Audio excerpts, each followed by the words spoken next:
keadaan sukar semasa pelaksanaan Perintah Kawalan Pergerakan PKP.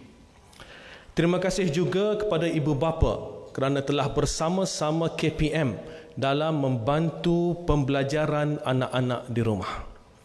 Seperti mana yang dinyatakan oleh Yang Amat Berhormat Perdana Menteri dalam perutusan khas beliau pada 10 April 2020, sesi persekolahan akan ditangguhkan dahulu sehingga kita benar-benar yakin keadaan telah kembali pulih. Pada masa yang sama, KPM memahami semangat berkobar-kobar lebih 5 juta anak-anak yang ingin kembali ke sekolah untuk belajar seperti biasa dan bertemu guru-guru serta rakan-rakan. Kami juga memahami kebimbangan ibu bapa tentang keselamatan dan kesihatan anak-anak apabila sekolah dibuka semula. Menyedari bahawa isu persekolahan ini melibatkan hampir setiap lapisan masyarakat, KPM telah mengadakan beberapa sesi perbincangan bersama Esko Pendidikan Negeri, wakil daripada Majlis Agama Islam Negeri, pengarah pendidikan negeri, pegawai pendidikan daerah, gabungan majlis pengetua serta guru besar, persatuan ibu bapa dan komuniti, pengusaha sekolah swasta, antarabangsa dan pusat bahasa, guru, pertubuhan bukan kerajaan NGO dan persatuan yang berkaitan dengan pendidikan. Kami juga telah mendapatkan pandangan daripada ibu bapa dan guru melalui pelbagai saluran. Selain itu, KPM telah mengadakan perbincangan secara mendalam dengan Kementerian Kesihatan Malaysia KKM dan Majlis Keselamatan Negara MKN berkaitan dengan pembukaan semula sekolah. Kami mengucapkan terima kasih atas keprihatinan, pandangan dan cadangan yang telah diberikan oleh pihak-pihak yang disebut tadi. Secara umumnya, dapatan daripada sesi perbincangan ini menunjukkan secara jelas bahawa aspek keselamatan dan kesihatan murid mesti diutamakan. KPM memahami bahawa ibu bapa bimbang sekiranya mereka tidak dapat membuat persediaan sewajarnya jika pengumuman pembukaan semula sekolah dibuat secara tiba-tiba. Ibu bapa tidak perlu risau. KPM akan sentiasa berbincang dengan KKM untuk menetapkan tarikh yang sesuai bagi pembukaan semula sekolah. KPM akan mengumumkan tarikh pembukaan sekolah sekurang-kurangnya 2 minggu sebelum sekolah dibuka. Keputusan untuk membuka semula sesi persekolahan ini hanya akan dibuat apabila kita benar-benar yakin keadaan telah kembali pulih. Pada peringkat ini, pembukaan sekolah hanya melibatkan kelas peperiksaan awam iaitu Sijil Pelajaran Malaysia SPM, Sijil Vocational Malaysia SVM, Sijil Tinggi Persekolahan Malaysia STPM, Sijil Tinggi Agama Malaysia STAM dan peperiksaan antarabangsa yang setara. Apabila sekolah dibuka semula, semua aspek keselamatan, kebersihan dan pengawalan penularan jangkitan termasuklah amalan penjarakan sosial akan diberi keutamaan. KPM telah menyediakan garis panduan pengurusan sekolah pasca PKP yang mesti dirujuk oleh pihak sekolah dan ibu bapa bagi memastikan pengurusan sekolah berjalan lancar dan pengajaran dan pembelajaran berlaku dalam keadaan selamat. Calon-calon peperiksaan SPM, SVM, STPM dan STAM pastinya tertanya-tanya sama ada terdapat perubahan kepada tarikh peperiksaan mereka. KPM ingin memaklumkan bahawa tarikh peperiksaan SPM dan SVM akan ditunda kepada suku pertama tahun 2021. Untuk calon STPM, Tarikh peperiksaan semester kedua diubah kepada bulan Ogos 2020, manakala peperiksaan semester ketiga akan diadakan dalam suku pertama 2021. Peperiksaan STAM juga akan diadakan pada suku pertama tahun 2021. Menyedari bahawa penundaan tarikh peperiksaan ini akan memberi kesan kepada kemasukan ke peringkat pengajian tinggi, KPM dan Kementerian Pengajian Tinggi KPT telah bersetuju untuk menangguhkan tarikh kemasukan baharu ke institusi pengajian tinggi IPT bagi program asasi, matrikulasi dan peringkat diploma sehingga Julai atau Ogos 2021, manakala program ijazah pada September atau Oktober 2021. Ibu bapa tentu bertanya, bagaimana pula dengan murid-murid yang bakal menduduki peperiksaan UPSR dan PT3 tahun ini? KPM ingin memaklumkan bahawa ujian penilaian sekolah rendah UPSR dan pentaksiran tingkatan 3 PT3 bagi tahun 2020 dibatalkan. Pembatalan UPSR tidak akan menjejaskan penilaian terhadap tahap penguasaan murid setelah mengikuti pendidikan peringkat rendah kerana penilaian boleh dilakukan dengan pelbagai kaedah lain. Memandangkan keputusan UPSR dijadikan satu daripada kriteria pemilihan untuk kemasukan ke Sekolah Berasrama Penuh SBP, Sekolah Menengah Kebangsaan Agama SMKA, Maktab Rendah Sains Marak MRSM dan Maktab Tentera Diraja MTD, KPM akan memperkenalkan kaedah baharu bagi tujuan ini yang tidak hanya tertumpu kepada prestasi akademik semata-mata. Pembatalan PT3 tidak akan menjejaskan penilaian tahap penguasaan murid di peringkat menengah rendah. Satu kaedah baharu akan diperkenalkan. Keputusan yang diperoleh dari kaedah ini akan dijadikan satu daripada kriteria pemilihan untuk kemasukan ke sekolah-sekolah khusus seperti sekolah berasrama penuh dan sekolah teknik. KPM akan sentiasa memastikan dalam apa jua keadaan pun akses murid kepada pengajaran dan pembelajaran PDP tetap diberi keutamaan.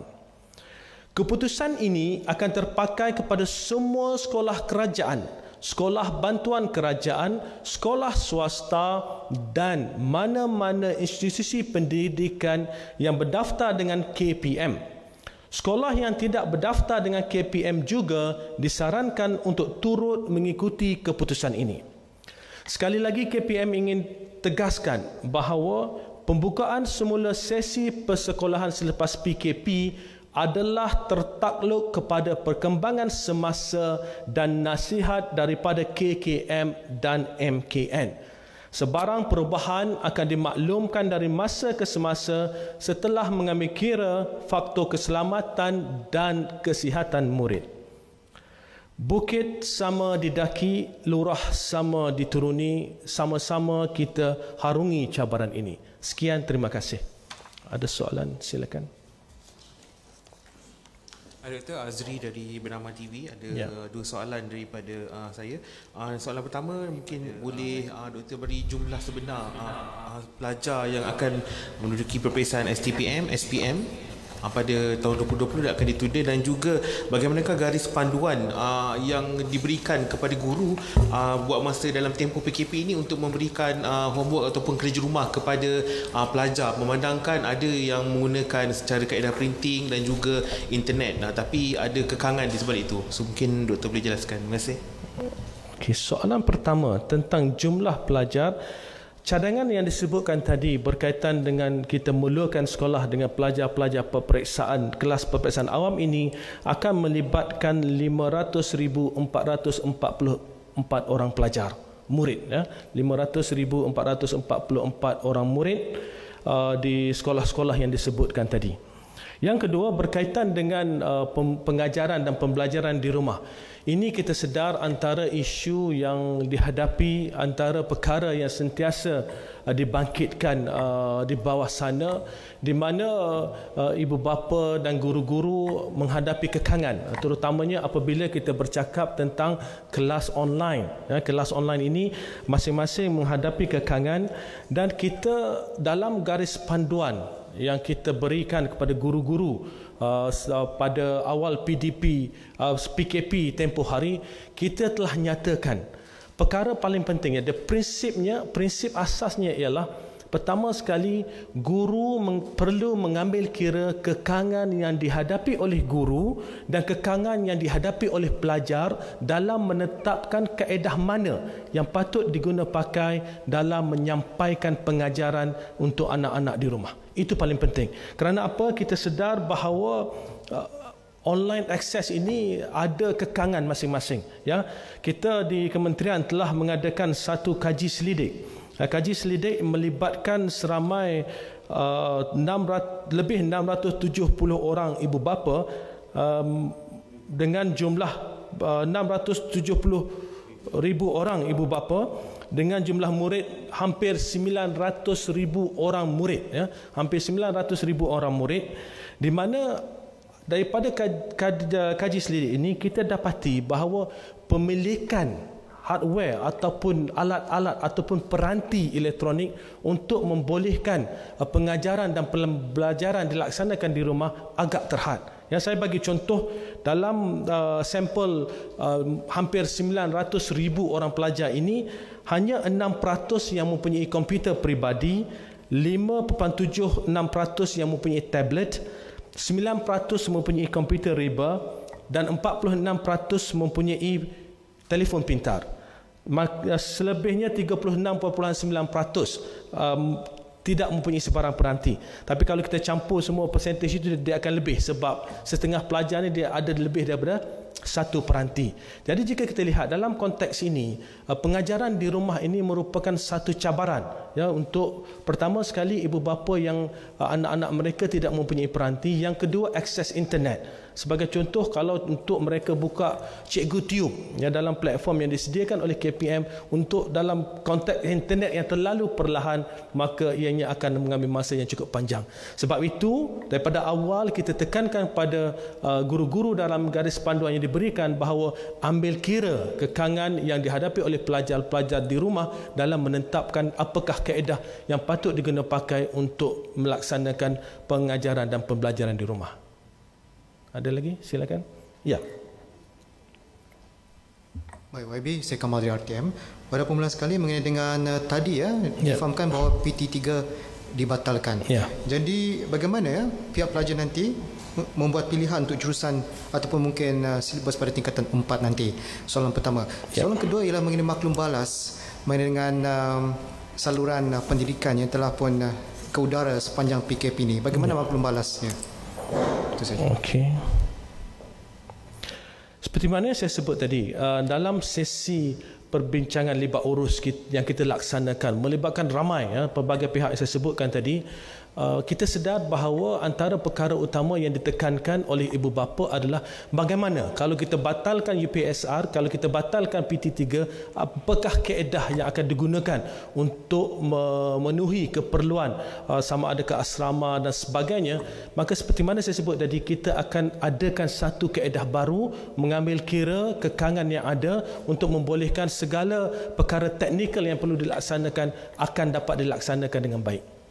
Berkaitan dengan pandangan berkaitan dengan TV pendidikan yang kita telah laksanakan, alhamdulillah setakat ini kita mendapat satu feedback daripada ibu bapa, daripada murid-murid, satu feedback yang baik, dan kita sedang berusaha untuk menambah baik TV pendidikan ini. Terutamanya kita sedar bahawa 2 jam ini agak terhad, ya, tapi dalam tempoh yang singkat, ya, kita pihak Kementerian Pendidikan telah bekerjasama dengan KKMM untuk sediakan TV pendidikan ini, dan insya-Allah kita akan terus tambah baik TV pendidikan ini untuk memastikan pelajar-pelajar mendapat manfaat sewaktu PDP di rumah, pengajaran dan pembelajaran di rumah.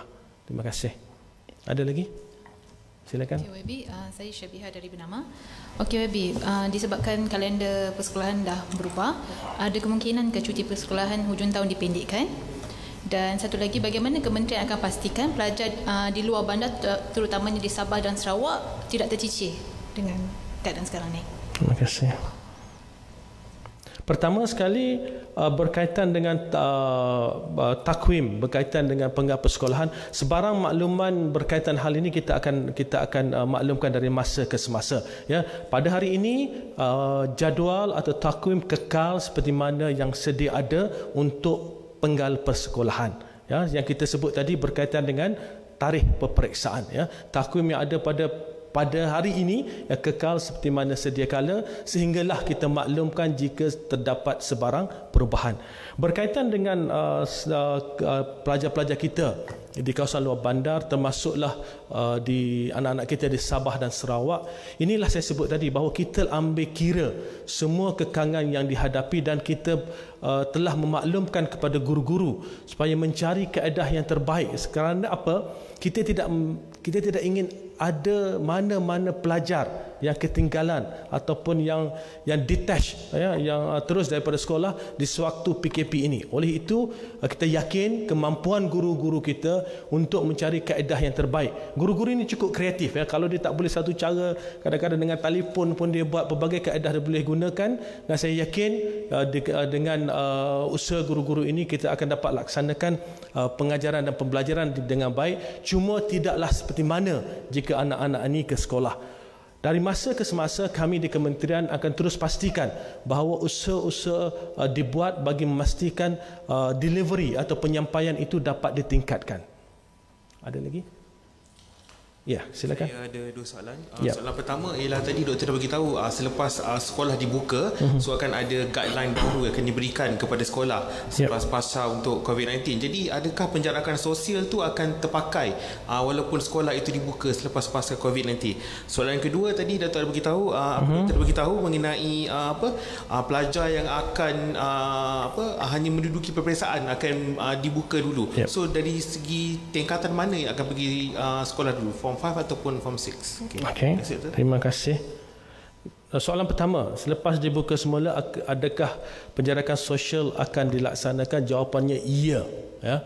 Apabila sekolah dibuka semula, itulah antara perkara yang kita teliti. Sebab itu kita kata kita akan berikan garis panduan untuk sekolah-sekolah ini sebelum dibuka, dan di mana jika sebelum ini katakanlah kelas ada seramai 35 orang pelajar, apabila kita laksanakan penjarakan sosial, 35 orang pelajar dah tak muat masuk satu kelas. Jadi apa kita perlu lakukan? Kita perlu sama ada mencari dewan yang lebih besar ataupun kelas terpaksa gunakan 2 kelas dan sebagainya, dan perkara-perkara ini kita dah teliti. Dan apa yang penting, apabila dibuka sekolah kelak, ya, garis panduan yang kita sediakan bersama KKM ini setiap sekolah kena patuhi.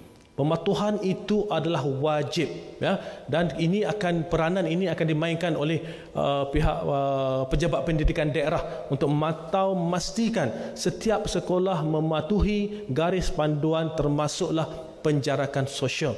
Dan juga kita tahu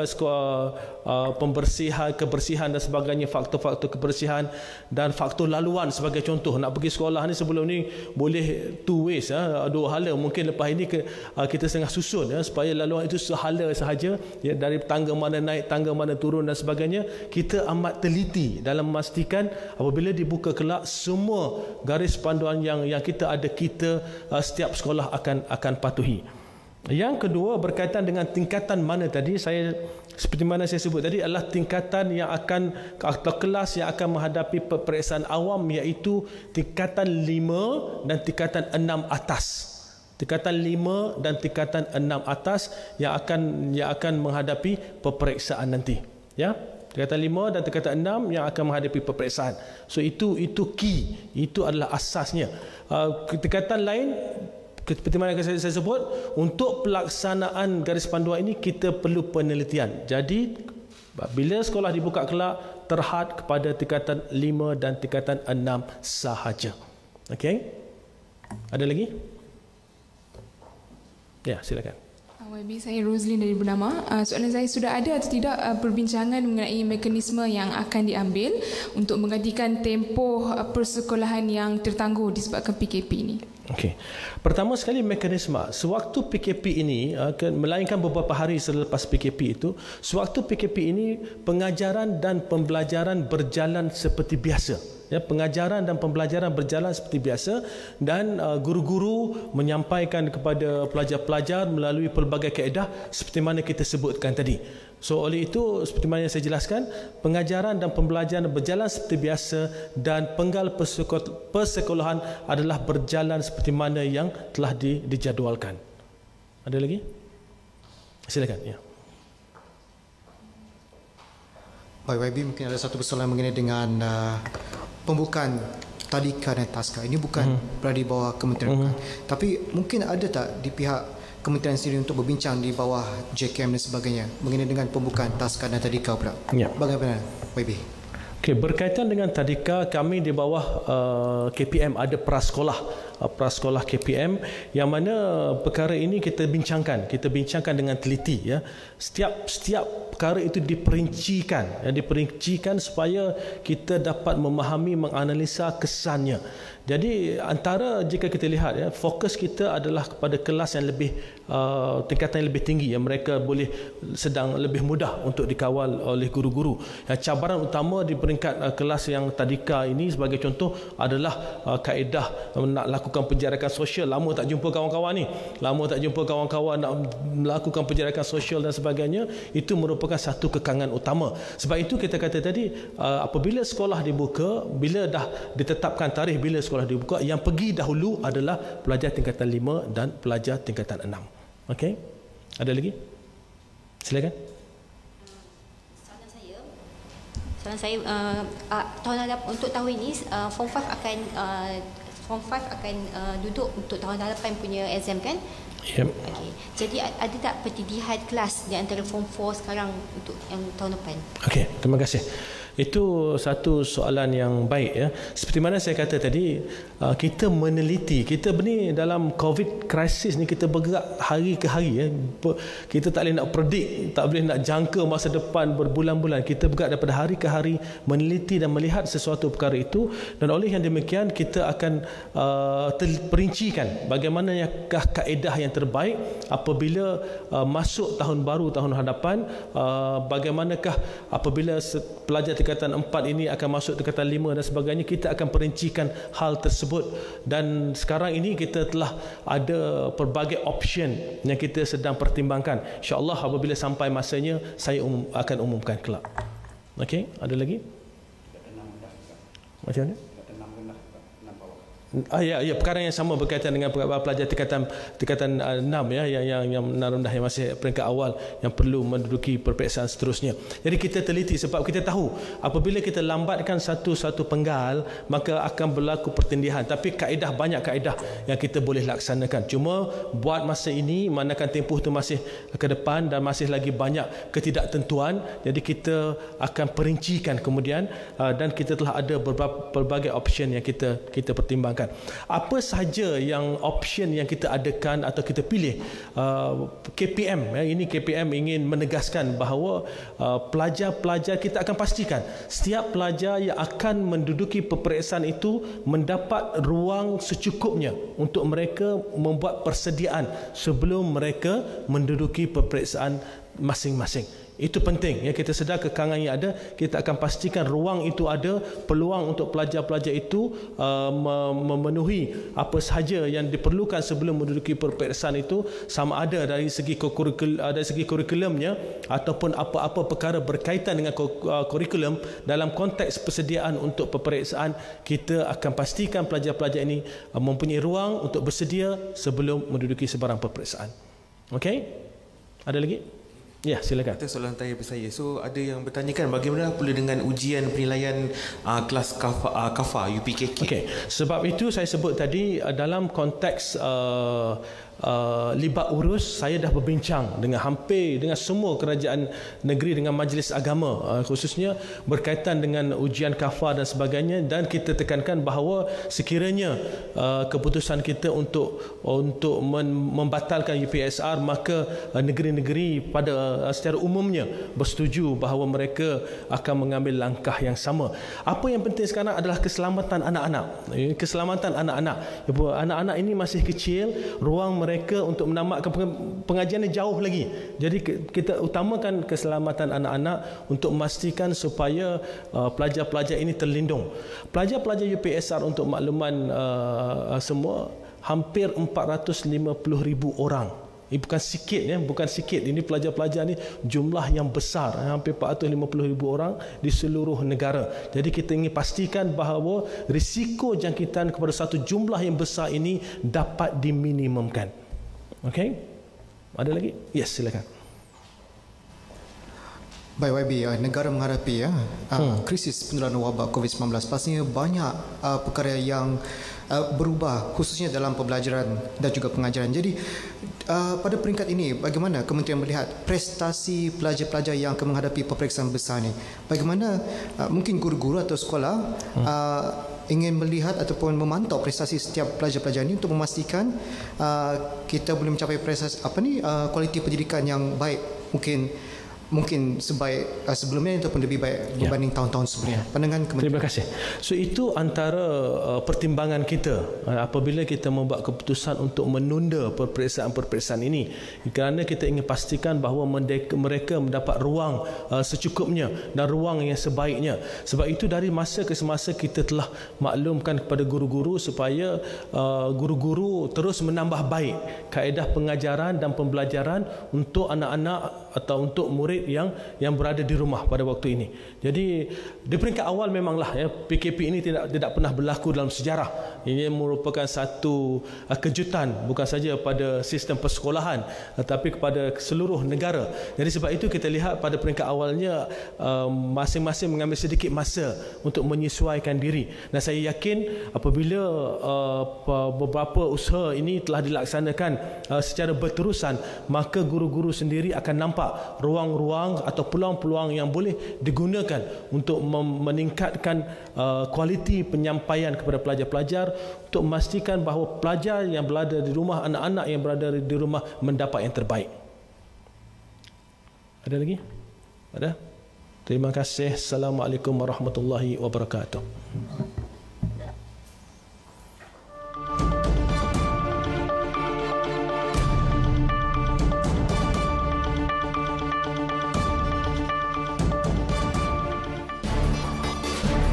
13 akademi penjara diwartakan sebagai pusat tahanan pesalah engkar PKP. Yang di-Pertuan Agong berkenan mengadakan sesi pra-kabinet hari ini. Laporan penuh dan banyak lagi dalam Berita Wilayah.